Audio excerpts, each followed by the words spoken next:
This is now the second part, the part where we deal with what is actually happening around the world, and on a day-by-day basis we can see the things as they are described and how they fit into end-time prophecy. And we start with Sunday, the 1st of January. Ukrainian HIMARS rockets attack on a building full of Russian soldiers in Makiivka, Donbas region. The building was totally destroyed. Some reports claim that the Russians suffered hundreds of casualties. Russian counterattacks on Ukrainian cities is underway. And as we know, it was devastating.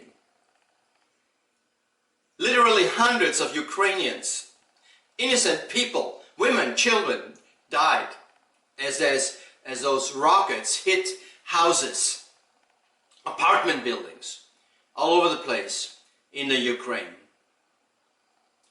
Bible says there'll be wars and rumors of wars, right? Let's go to Monday the 2nd. Reports that 2 runways at the Damascus International Airport were declared closed, according to a NOTAM published in the last few hours following the Israeli airstrike tonight. As a result of the Israeli strike, the Damascus International Airport is shut down. 2 Syrian casualties reported. The target was new Iranian weapon delivery. So that's the reason why Israelis keep attacking, because of those new weapon deliveries. And so the Iranians ship in by plane and also by trucks military equipment that eventually then is supposed to end up in Lebanon, and with extreme groups, different ones up there, that then threaten Israel. And they are supposed to have over 100,000 rockets aimed at Israel. And so of course Israel tries to stop that flow of military equipment. And in this case they destroyed part of the airport, but airports are repaired quickly, runways are repaired relatively quickly, and so within a couple of days it was back in operation. Tuesday, the 3rd of January 2023, US presents looted artifacts to Palestinians. No, I'm sorry. The USA presents looted artifacts to Palestinians, strengthening false claims to land. American and Palestinian officials gathered in Bethlehem for what was described as the historic repatriation of a rare Palestinian cultural object. The US delivered a 2,700-year-old cosmetic spoon to the Palestinian Authority. The artifact dates to the Assyrian civilization, 700 to 800 BC. So somehow America got the hold of this spoon and had it here and kept it here, but now recently they present it. And they don't give it to the Israelis because it's their land. They give it to the Palestinians as if it was their land, 700 to 800 BC. Whereas we know from history that at that time it was Jewish land. That's where the kings of Israel ruled.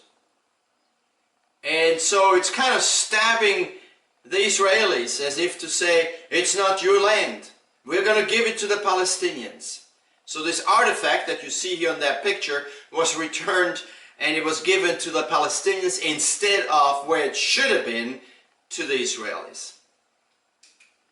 Wednesday, 4th of January. This IDF unit is fighting one of Israel's most important wars. Take a look at the IDF unit you might not have known existed. They are doing something incredible to protect Israel's borders. And I want you to watch this short clip. They may not be directly in the line of fire with terrorists or a foreign army, but the task of the soldiers and officers of the Bardelas battalion is just as important in keeping Israel's borders safe. This is exactly what they're training for in this drill. Our fighters carry out their mission with outstanding precision that prevents smuggling into Israel. We operate here around the clock to protect our borders. It's a mixed battalion, men and women, operating in Israel's far south, close to the Jordanian and Egyptian borders. Bardelas is responsible for both. It's an area which has always been a fertile ground for smuggling, but in the past few months, the smuggling attempts have been especially extensive. Why now? Simply because in the Middle East, there's no vacuum. One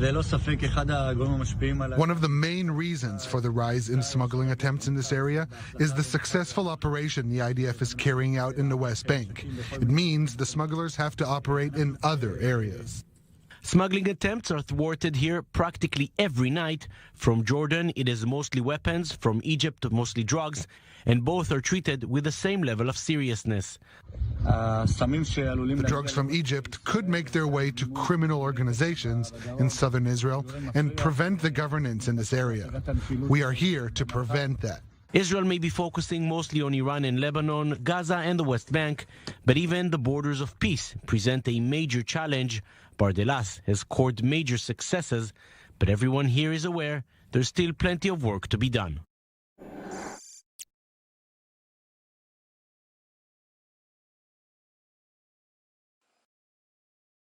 So what you see here along the Jordan River on those 4 pictures is first of all the Jordan as it flows and curves all the way from the Sea of Galilee down to the Dead Sea. And then the top right, you see all those palm orchards. Those are date palm trees. Dates are produced there by the millions. And so because of that, and you see on the bottom left how you have the Sea of Galilee in the top and then the Jordan River coming down into the Dead Sea. And then on the bottom right, you see the Jordan River again, and you see how easy it is to cross that. It's not a deep river. Why? Because both the Jews on the west side of the river and the Jordanians on the right side of the river are taking water out of the Jordan River to water their land. And it's fruitful land on both sides for maybe a mile or two, because it's all watered regularly out of the Jordan River. So what happens is that you have foreign forces and bad guys come over the river, which is easy, hide into the palm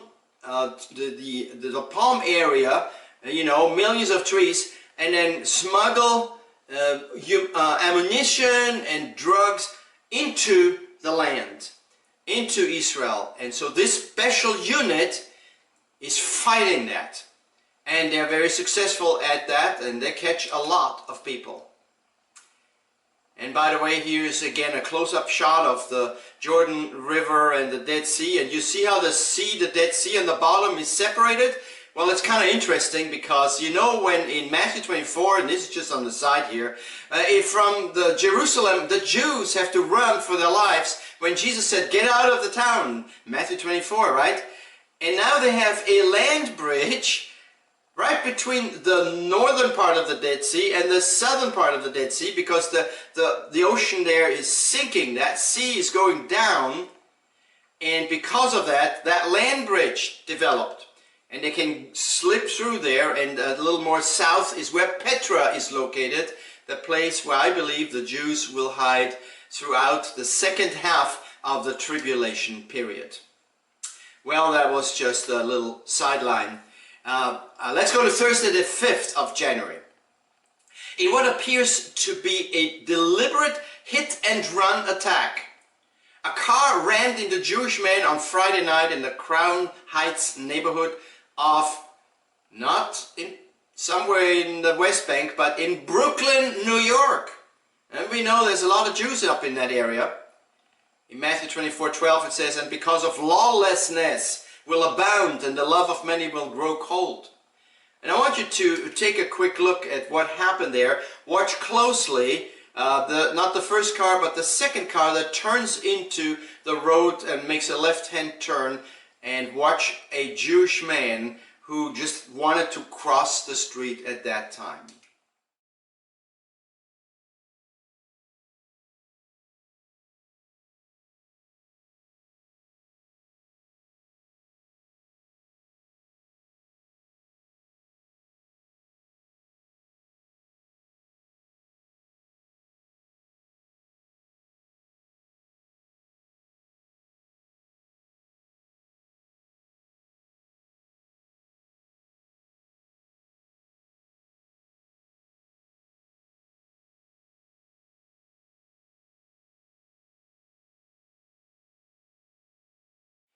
The hatred towards the Jews around the world is increasing, and that drives many of the Jews back to their land. But let's go on to Friday the 6th. Unbelievable Israeli technology. The types of inventions and creations that Israel developed is unbelievable. For the size of the country and how young it is, it seems impossible that Israel has created so much in such a short period of time. Such a small country, and yet so many new inventions. Watch this one. See without being seen, even from a distance of more than 300 feet. This detection system is revolutionary, the only one in the world able to see through a wall at this distance. It can be used remotely from one apartment to another, inside a shelter or an autonomous car, so it can position itself up to 100 meters from its target and see inside the room or house if there are people inside, how many, if they are on the move, and decide how to operate. In case of a terrorist attack or kidnapping in an urban environment, security forces no longer need to go through every suspicious house and put themselves in harm's way. They can concentrate their efforts on the whole building at once. It's like a long-range sight. It's an observation system, but it sees through walls. So we aim the sight precisely at the target. It is calibrated with this antenna, so we know exactly what is happening in this room through the concrete walls. Behind these code names like XR100, 400, and 800 are systems capable of providing information in real time, and above all, seeing, or rather sensing, what is happening on the other side of the wall. We are talking about short-range detection. It's a tactical tool that gives an exceptional operational advantage to military forces, police, and rescuers. We can know what is happening on the other side of the wall. If there are people inside, how many are there? What are they doing? And to provide a real-time operational tool to the security forces just before they enter into a room or a building, or even aboard the operation altogether if the risk is too high. This detector understands how far from the wall people are standing, their position, and therefore the way in which the security forces can operate. On one occasion, the Mexican Federal Police saw that there were several figures, including a static one. The police believed that this was the kidnapped girl. Another figure was moving around it, and in another room, 3 other people. The police then saw, thanks to our system, that the guard joined his friends in the other room. That's when they decided to operate and thus save the life of this young girl. The most important feature here is the simplicity. You turn it on and it's operational, immediately. You can place it against the wall and you'll know what's going on the other side. Simplicity is crucial, especially in operations where stress is one of the components. All of our systems are like that. With a push of a button, and there you have it. It works. You're ready to go. This suitcase offers a range of accessories for first responders in case of natural disasters. Inside are all of their through-the-wall detection devices. These devices are already operational in about 50 countries around the world, already used in the field during sensitive missions by prestigious army and police units in Israel, England, or the United States.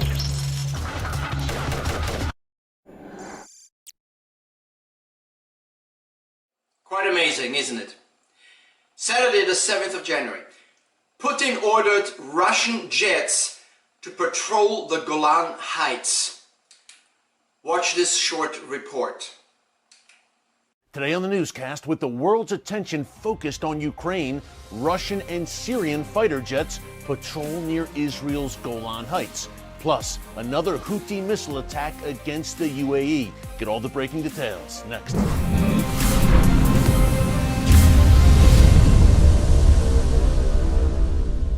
Hey folks, Eric Stakelbeck here. Welcome to the Watchman Newscast and welcome to our brand new Watchman set. We are taking things to another level here on the Watchman Newscast for such a time as this. So much going on right now. The word for 2022 is acceleration, and we are seeing exactly that right now in some very important hotspots, global hotspots. Russia and Ukraine, of course, we've got some breaking updates there. China and Taiwan, and of course the Iranian regime continues its march across the Middle East. But first, as the world's attention is focused, rightly so, on Ukraine, while we have 100,000 at least Russian troops massed on the Russian border with Ukraine, Russia also conducted a very interesting maneuver this weekend along with Syria. Russian and Syrian military jets patrolled all along Syria's borders, including Syria's border with Israel. I am talking about the Golan Heights. Now, Russia's Interfax news agency reports that Russia wants to make these patrols a regular thing. Russia and Syria side by side patrolling Syria's borders. Obviously, this has a huge impact for Israel and its freedom to maneuver inside Syria. As we have detailed for you many times here on the newscast, Israel on a regular basis is conducting airstrikes against Iranian and Hezbollah assets inside Syria. Back in late October, Israeli Prime Minister Naftali Bennett traveled to Russia to meet with Russian President Vladimir Putin, and reportedly the meeting went very well and the two leaders came to an understanding where Russia basically said, or Vladimir Putin basically said to Naftali Bennett, you have to give us ample heads up if you are going to conduct any strikes inside Syria. We know that at least. And since that meeting, things have seemed to go pretty smoothly. Israel has continued to carry out airstrikes inside Syria, even 2 strikes recently at the Latakia port on the Mediterranean, where Russian troops are stationed not that far away from that port. So some sort of understanding seems to have been reached in that meeting in Russia back in October. But now we have Russian and Syrian jets patrolling near Israel's Golan Heights, including fighter jets. So the question for Russia is, what's it going to be? There seems to be, again, this understanding with Israel, allowing Israel to maneuver inside Syria without any kind of Russian response. Remember, Russian troops, again, are present in Syria. They have been there since September 2015, helping Bashar al-Assad, that ally of Russia, prevail in the bloody Syrian civil war. And Russian troops are there to stay. As we see right now with Ukraine and Eastern Europe, Vladimir Putin wants to project Russian power and basically revive the old Soviet empire and Russian standing and influence in the world. And when you want influence in the world, it seems that the world's most pivotal and strategic region, the Middle East, is one place where you certainly do it. So don't expect Russia to pack up its bags and head home anytime soon. Russian troops are in the Middle East to stay there in Syria. But what does this mean for Israel? There has to be an uneasy feeling right now in Jerusalem to see Russian fighter jets patrolling near the Golan Heights alongside fighter jets from a sworn enemy of the state of Israel, Syria. Not only that, you have Russian troops on the ground inside Syria, side to side with Iranian and Hezbollah terrorist fighters, all, again, sworn enemies of the Jewish state. So while there may be this understanding in the short term, folks, my concern moving ahead is that eventually Russia will say to Israel, our patience has run out, no more, you can no longer maneuver inside Syria. And that gives Iran, obviously, a free path to conduct strikes against Israel from Syria. If Israel doesn't have the freedom of movement to preemptively take out those Iranian weapon shipments inside Syria, in particular those precision-guided munitions, then you have a very dangerous, untenable situation for Israel. It's a non-starter. Israel must be able to operate freely in Syria, but it becomes much more difficult when you have that Russian powerhouse basically breathing down your neck in Syria when you're trying to operate there. So we will continue to keep a very close eye on this. Of course, prophetic implications as well. You think of the book of Ezekiel, chapter 38 and 39. Many believe that Russia, along with Iran and Turkey, is at the head of that invasion force that the Bible says, quote, will come in the latter days. We have Russia on the mountains, very close to the mountains of Israel right now as we speak. The good news is the Bible says that invasion force will come to its end on the mountains of Israel. They don't get very far, but we're watching a very close eye anytime we have Russia-Israel relations. It will also be fascinating to see how Israel responds to the Ukraine crisis. Right now, NATO and the United States are taking a more firm stance as, again, Vladimir Putin, it looks like an invasion is imminent. Now, the United States is talking about sending 5,000 soldiers to Eastern Europe. NATO is ramping up its assistance to the nations of Eastern Europe as well, to the Baltic states in particular. So, folks, this is a powder keg, and things could escalate here very, very quickly. Last thing to update you on, last week here in the newscast, you can check it out in our archives. While you're there, be sure to subscribe and click the notification bell so you get alerts every time a new video is posted. We told you about the Houthi rebels, the Iran-backed Houthi rebels of Yemen, launching ballistic missiles and attack drones at Abu Dhabi, the capital city of the United Arab Emirates. Now, 3 people were killed in that attack last week, which targeted oil facilities in the UAE. Talk about what happens in the Middle East does not stay in the Middle East. Well, if there's a major strike on oil and gas in the Middle East, all of us will feel that no matter where we live.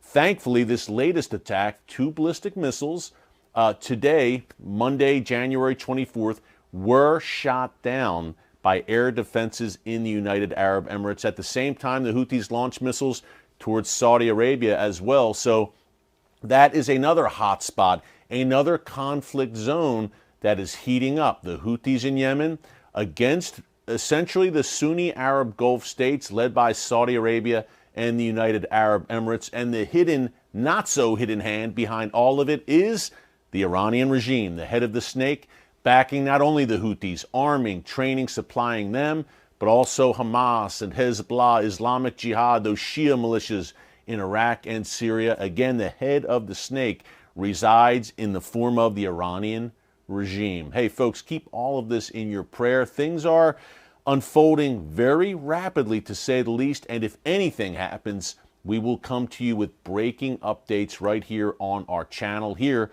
at the Watchman Newscast. So keep it right here. Until tomorrow, God bless you, and remember, never. It's going to get harder and harder for the Israelis to fight the enemies, especially in Syria. Let's go on to Sunday, the 8th of January.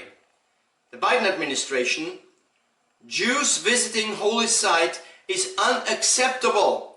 The UN Security Council to hold emergency session on newly elected Israeli Minister Ben Gvir's visits to Jerusalem's Temple Mount. What? We're talking about the Temple Mount, the place where the Temple of Israel used to be. Until the year 70, when the Romans destroyed the temple and either killed the Jews or enslaved them and drove them away. It's the Israeli temple, the Jewish temple that was there for all this long period of time. The one that's going to be again the temple that was going to be built, is going to be built in the future. And yet, the Biden administration says it's unacceptable that Jews go up there to the Temple Mount. It's their Temple Mount. But that's the influence of the Muslims there, and the Waqf, and the country of Jordan with its king who constantly tells the Jews, it's not yours, it's ours. And there's the Golden Dome up there, and we know that. And so anyways, there was this minister, Ben Gvir, and he visited, and there was this big uproar because he, as an official of Israel, went up on the Temple Mount. How terrible. Monday the 9th of January. Finance Minister Bezalel Smotrich on Sunday afternoon announced at the press conference that he was implementing the government's decision to transfer an amount of NIS, which is the Jewish currency, of $138.8 million, which is about $39.5 million, from the funds of the Palestinian Authority to the victims of terrorism, following the court ruling in the Litva case that compelled the PA to pay the families of victims of terrorism who were murdered by the PA Arab terrorists, NIS 130 million. So what's happening there is that the Palestinians decided whenever there's a Palestinian who kills a Jew and either gets killed or gets imprisoned, that family gets every month large amounts of money. And so millions of the money that was collected by the Jews, tax money for the Palestinians, that used to be always given to the Palestinians, the whole amount. Now this new guy says, no, we are now going to pay that much money to the victims of the Jews that got killed, their families. And of course you can imagine there's a big uproar about that in the Palestinian community, and a lot of rebellion going on there right now. Tuesday the 10th of January, Governor Ron DeSantis slams elites at World Economic Forum in Davos, Switzerland. So we just had all of this happening in Switzerland, and so I want you to watch what the governor has to say. Florida Governor Ron DeSantis denounced the upcoming World Economic Forum being held in Davos next week, taking the opportunity to note that Florida is not open to embracing any policy ideas that might come from the meeting. Let's watch.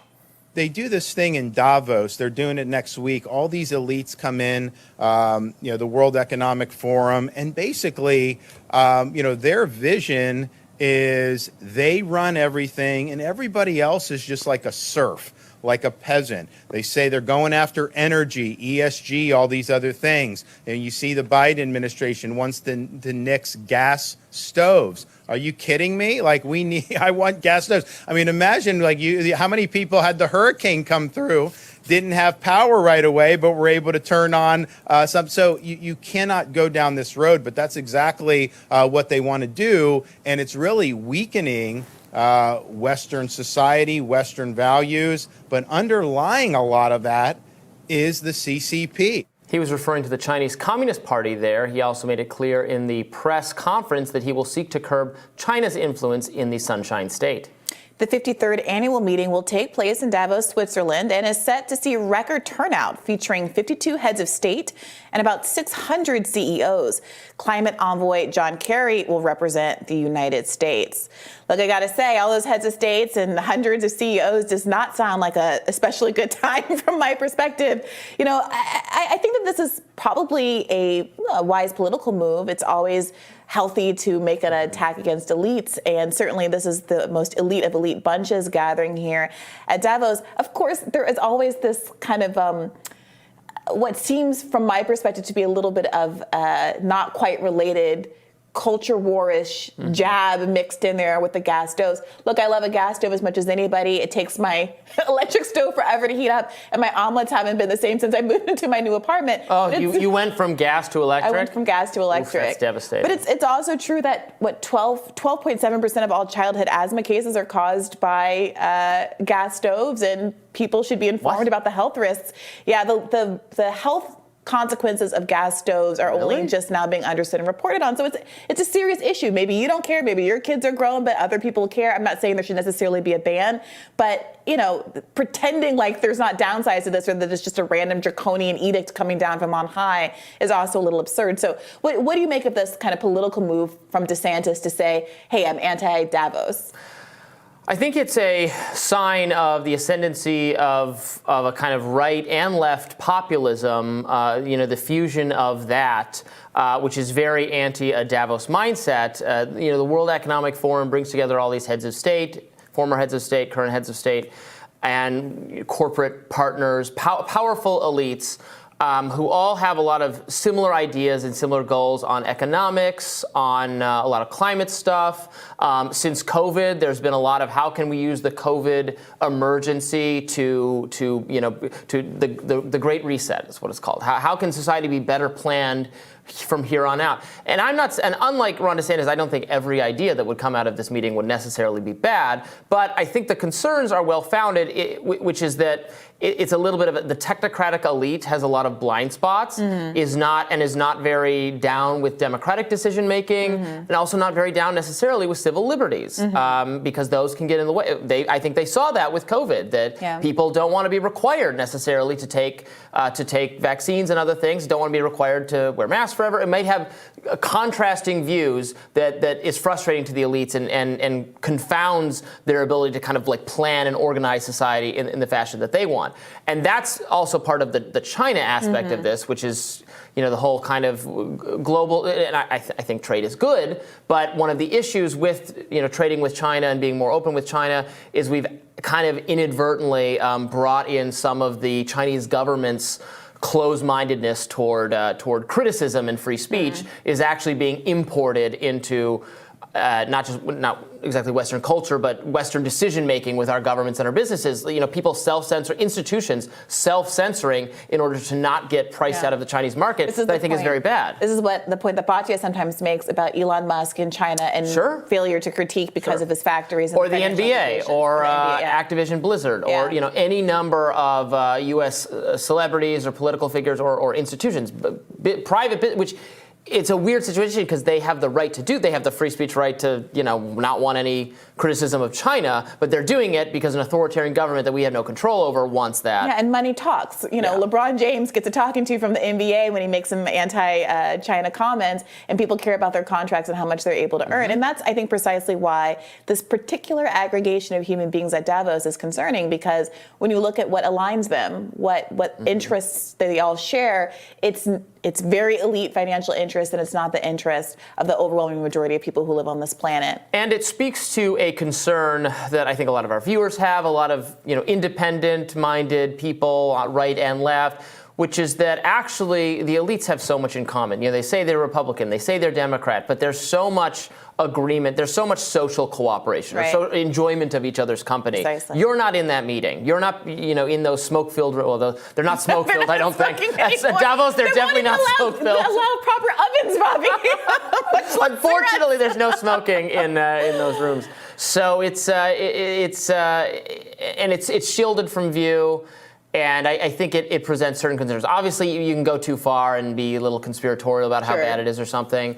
I think some of their economic ideas are probably good, but should be embraced or allowed or be voted on. And it's still up to individual countries. Like the U.S., we're our own country. We have a respect for civil liberties, not just respect, but legally required under our Constitution. So you can't just say, we all went off to Davos and decided this is a good policy. Now it's going to be imposed on the people of the U.S. or of Canada or of Mexico or of any country. No, we get to decide. Right, but I think the concern people have is that this stuff gets snuck in through the back door. I mean, we just had this 4,000 pages of legislation that was rushed through right before Christmas. No one read it. But nobody read. And this was one of the asks from the 20 Freedom Caucus people who were just holding up the speakership vote last week. And one of the asks that they secured, which is that they have to have single issue bills, or at least there has to be a single issue title on the bill. There's a little bit of warbliness about what they were actually given. Imagine if it was debated, actual provisions, instead of at the last minute snuck into a document that is far too long for anyone to read it, and then you have to vote on it immediately, and you have to vote yes because the whole country's economy will collapse if we just all of a sudden didn't have a budget. So nobody can vote against it. I mean, still they do. If it was going to actually, if the vote against it was actually going to succeed, no one could vote for it. Exactly. But it's so unserious. Yeah. Because some of the stuff in that bill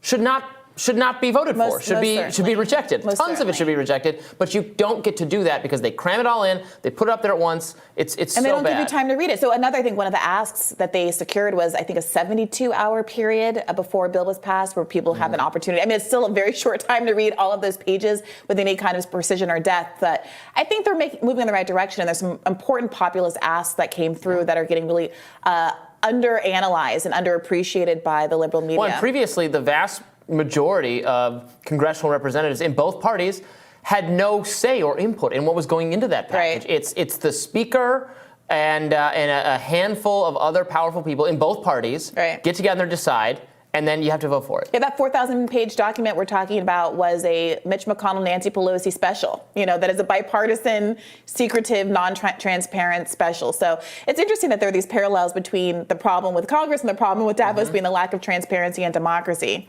Yeah, this is why we always have to hold the elite's feet to the fire. Yeah. More Rising right after this. Stay with us. is Wednesday, the 11th of January.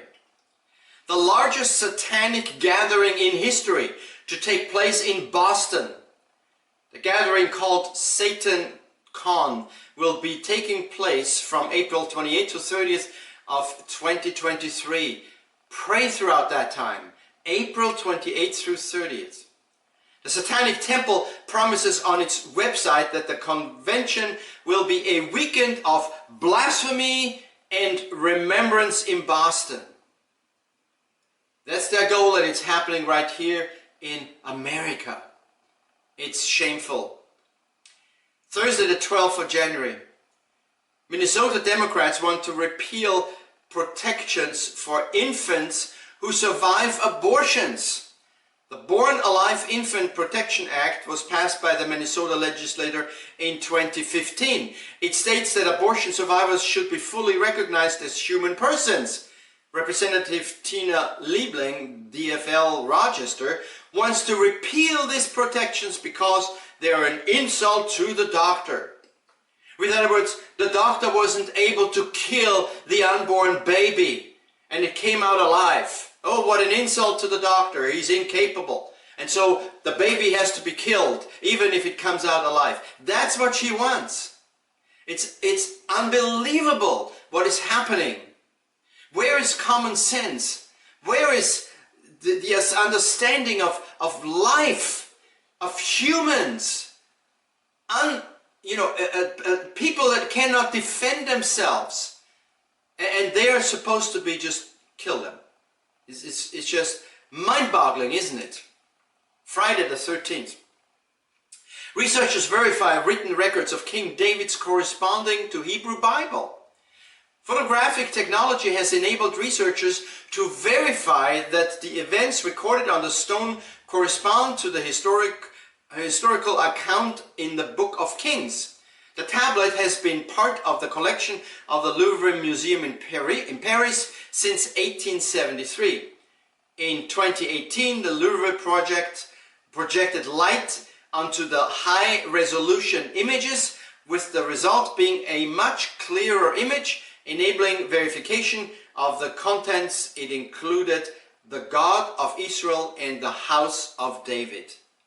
So there is, and you see that on the next slide here, this stone tablet. And as they project it with certain lights, it all comes to life. And what was not visible or hardly visible at all, now all of a sudden there is a text. And lo and behold, it says, from the house of David. In other words, King David is authenticated by this old tablet going back thousands of years. Now we can read it. With technology, it's incredible. Saturday, the 14th of January, a barrage of 100 Russian cruise missiles hit many Ukraine cities.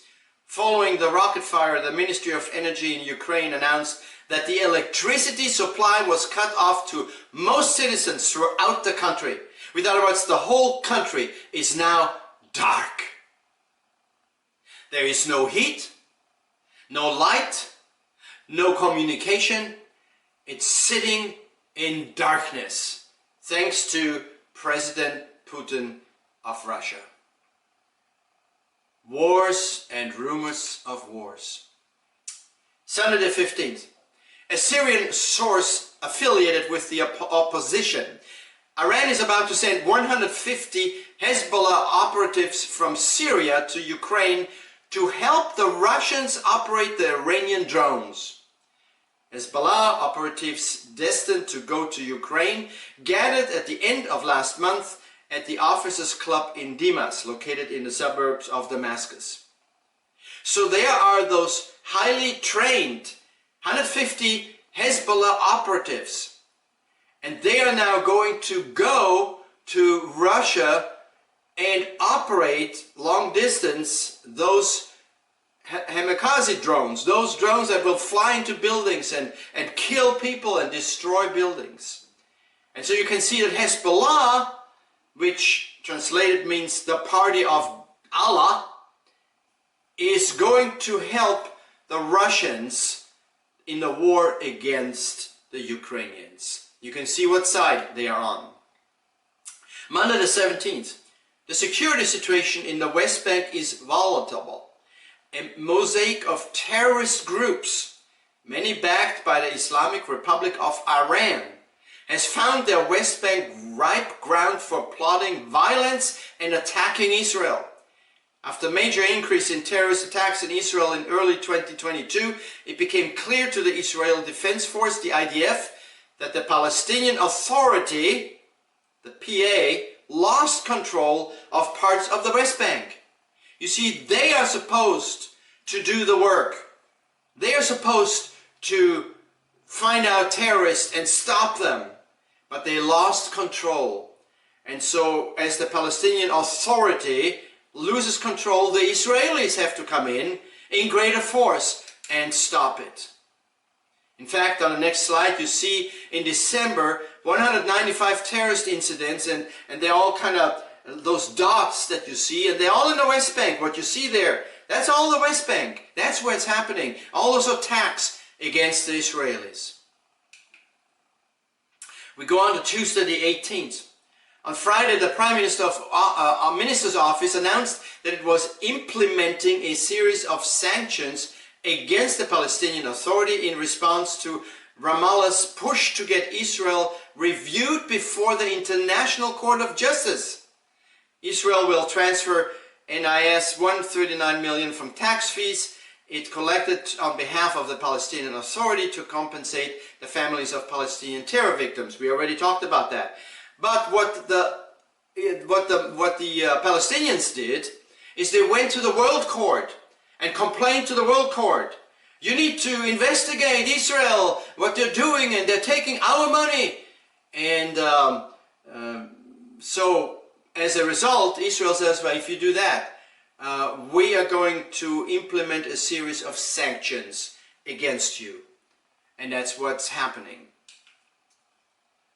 The PA officials agreeing to Israel's deduction of money we pay prisoners will be admitting they are terrorists. Oh, you see, the Palestinians, they don't say those are terrorists that kill Israelis. Those are heroes. Look at what they're doing for us Palestinians. They're killing Israelis. That's how the Palestinians look at it.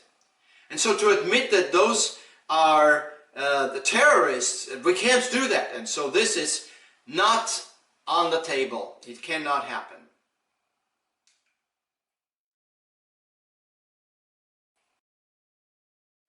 Wednesday the 19th of January. The US transfers artillery shells from its emergency storage in Israel to the Ukraine. The Russians present it as if Israel had reached an agreement with the US regarding this transfer, when in fact Israel has no say in the matter at all, because these are American shells. And they were stored there for any future war that America would have to fight, and so they had those shells located there in Israel. They are now transferred to the Ukraine to be used against Russia. And there you see the Ukraine and the part that Russia took so far. So it's quite a sizable piece. And the Ukrainians try to push them back and have some success, but you can see that there's still a huge amount of enemies in their land, and they are powerless to just continue on. And that's the reason why they are asking for tanks. And they believe tanks will be able to push back the Russians out of the Ukraine. Thursday, the 19th of January, 2023.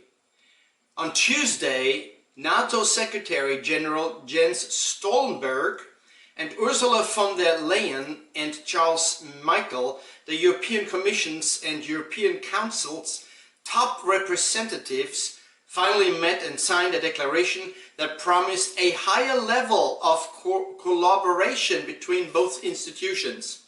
NATO has 30 member states and the EU has 27 member states. So what that practically means is that both the EU, European Union, and the NATO will now cooperate much closer. It's almost like they are getting identical and give money towards right now the Ukraine for their war efforts. And on the next slide you can actually see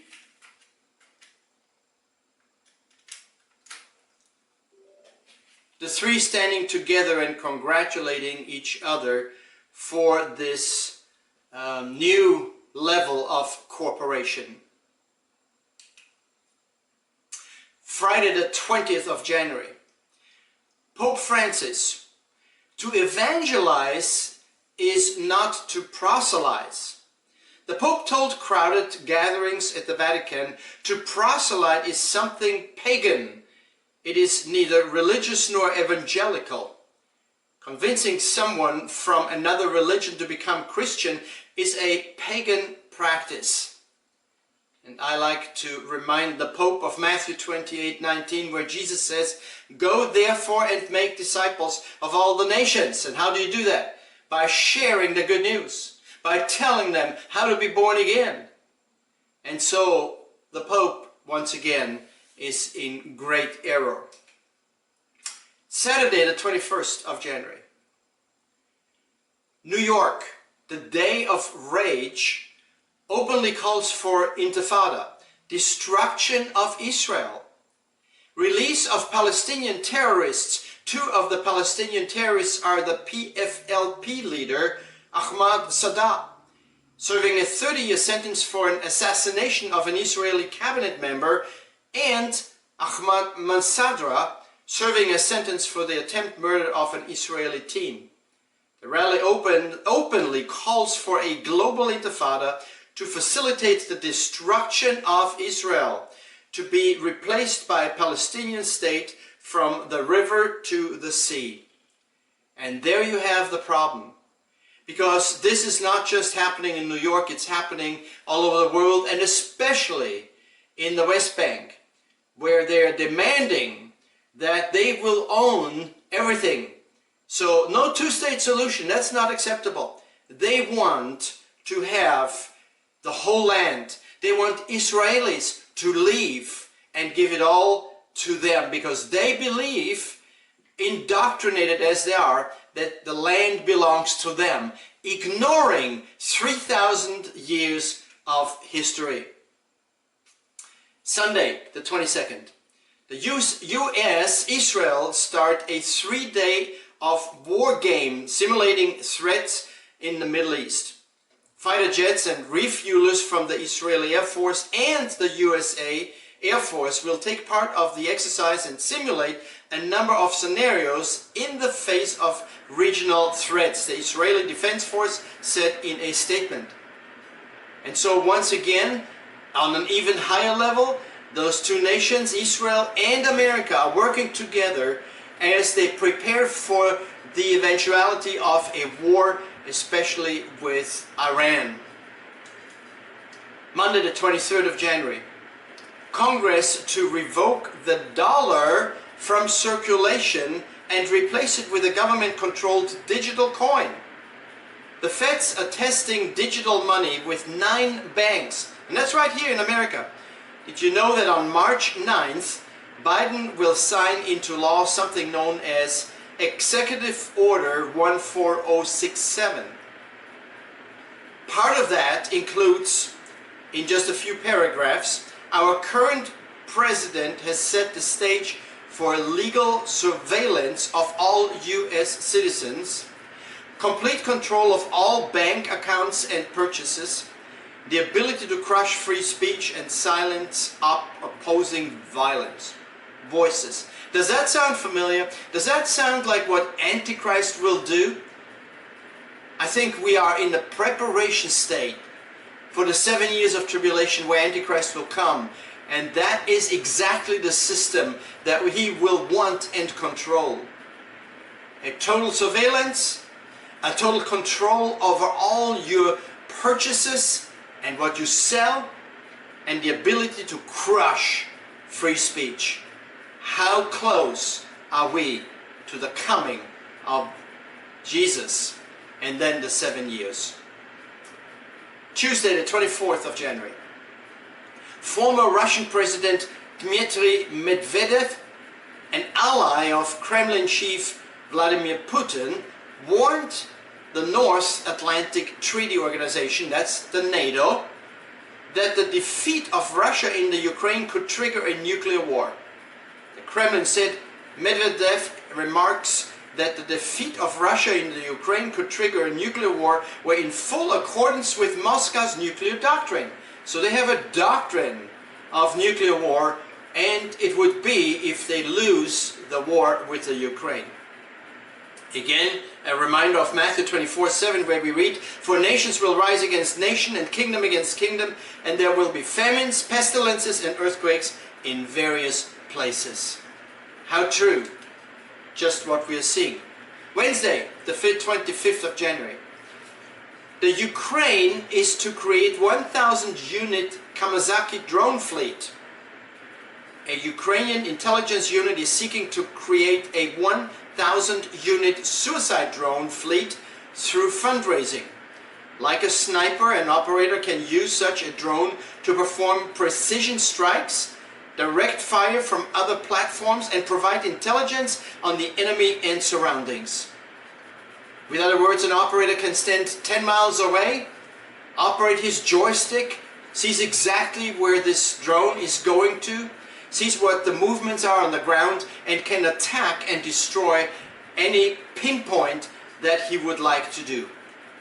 The Russians are doing that with the Iranian drones, and now Ukraine is saying, we're going to get into that game too. We're going to produce 1,000 of them. Thursday the 26th. At least 9 terrorists eliminated, over a dozen more wounded after massive gun battle breaks out in Jenin as Israeli forces foil large-scale planned terror attacks.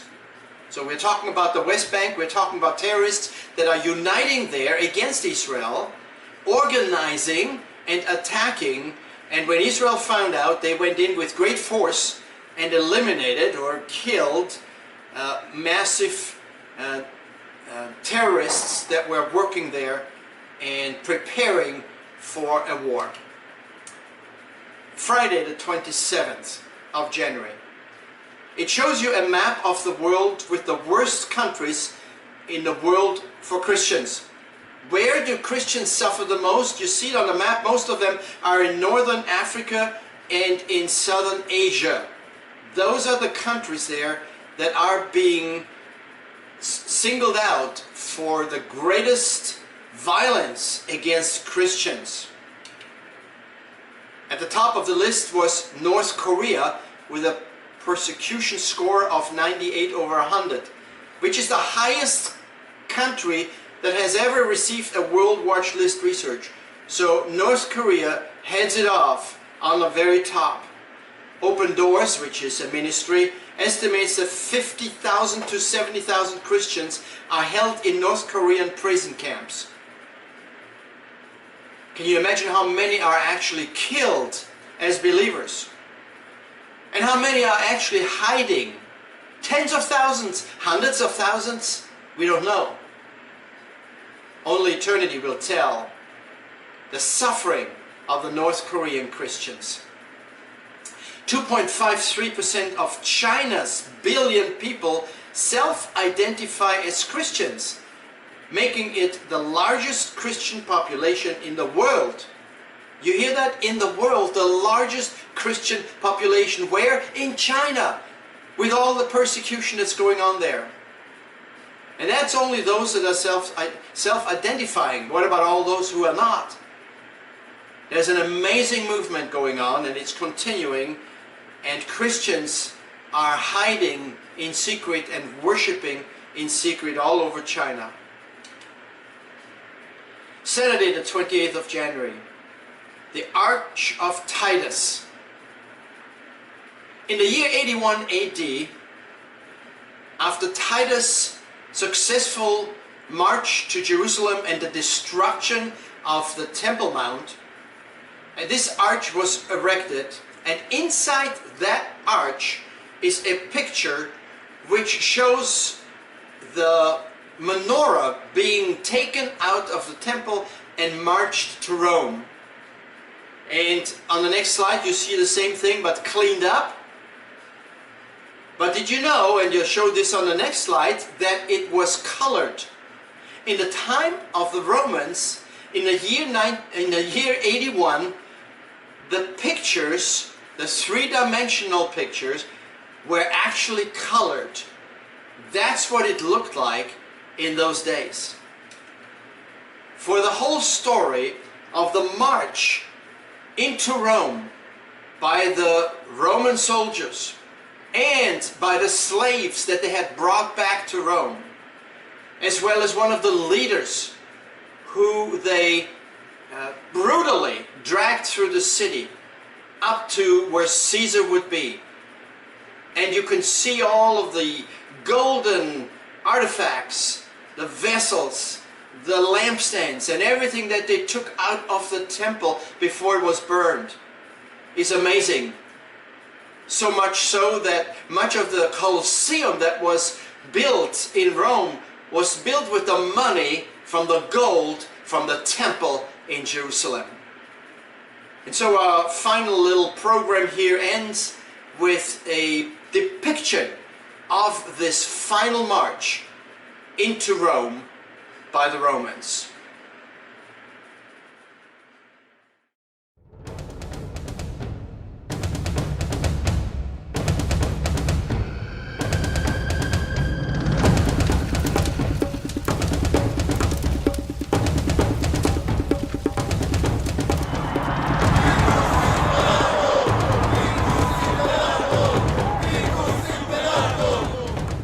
Titus's conquest of Jerusalem in the year 70 CE was considered a tremendous achievement by the Romans.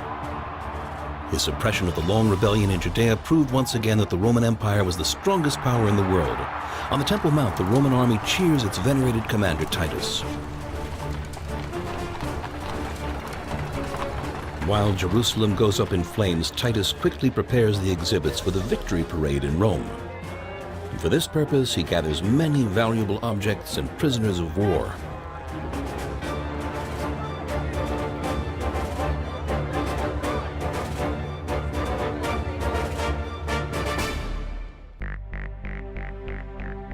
But the celebrations begin even before they arrive. Here in Caesarea, in Beirut, in Agrippa's kingdom in the north, they are drunken parties.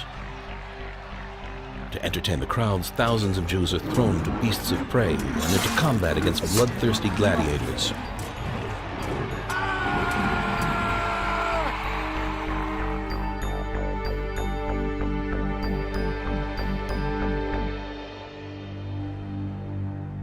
When Titus finally anchors in Rome, the Romans flock to greet him. The most magnificent victory parade in the empire's history gets underway. The parade begins with a colossal display of strength by the Roman legions. The Roman gods lead the way, followed by a vast stream of spoils of war, silver and gold vessels, ivory, works of art, and animals. Titus brought so much silver and gold and spoils from Jerusalem that their price dropped throughout the empire. Vespasian would use some of the captured treasure to build the Colosseum, the most magnificent Roman amphitheater in the world.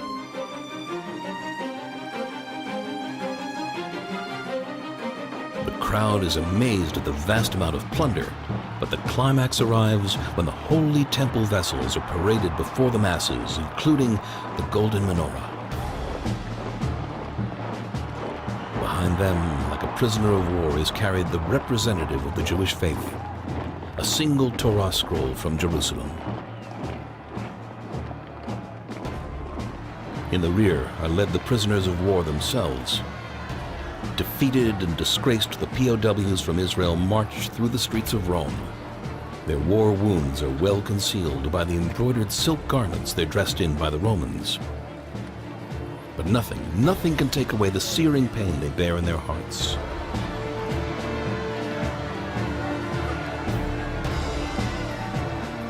The crowds cheer Vespasian and Titus as the victory parade makes its way here to the Capitoline Hill. Here, at the temple of Jupiter Capitolinus, the parade stops, and a hush falls on the crowd. Simon Bar Giora, a Jewish commander and spirited leader of the rebellion, is pulled from among the ranks of rebels.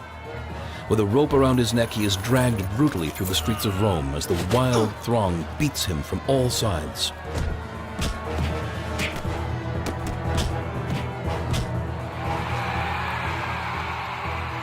The Romans immortalized the conquest of Jerusalem and this parade with a glorious monument situated in the heart of the empire's capital.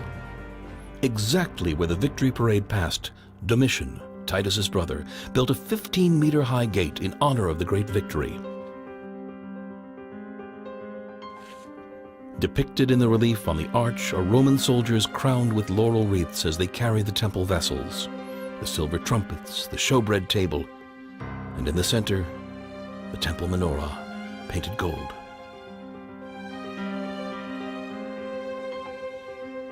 No wonder the Jews of Rome despised the Arch of Titus. The monument, built 2,000 years ago, served as a painful reminder of the total destruction of Jerusalem and the humiliation of the Jewish people. The sight of the arch seared the Jews' hearts like fire, and for centuries they refused to pass beneath it. Until 1947. Of the Dutch Committee for Palestine was adopted by 33 votes, 13 against, 10 abstentions.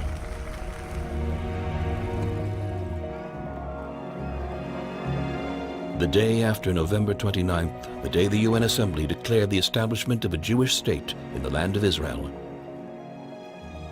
the Rabbi of Rome, Rabbi David Prato, convened the Jewish community before the detested arch. The rabbi wished to mark the historic occasion before his community, who gathered by the arch, along with representatives of the youth movements and refugees from the Holocaust, on their way to Israel. Moved to tears, the elderly rabbi, who had given thousands of speeches, couldn't utter a word.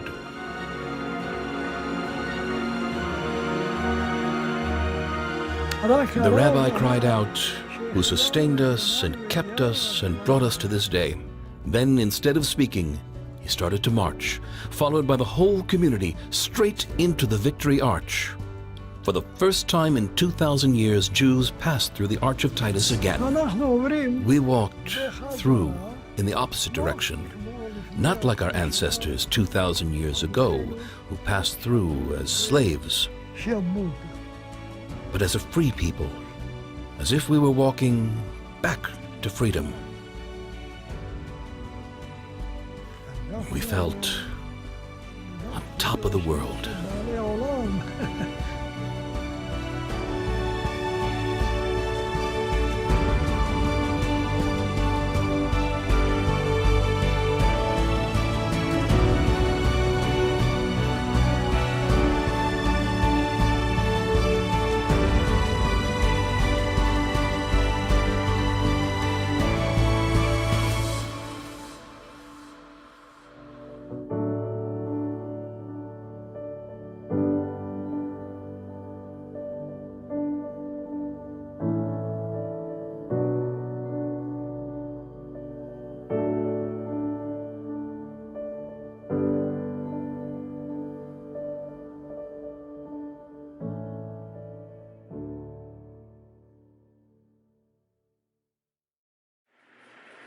And with that, we end again our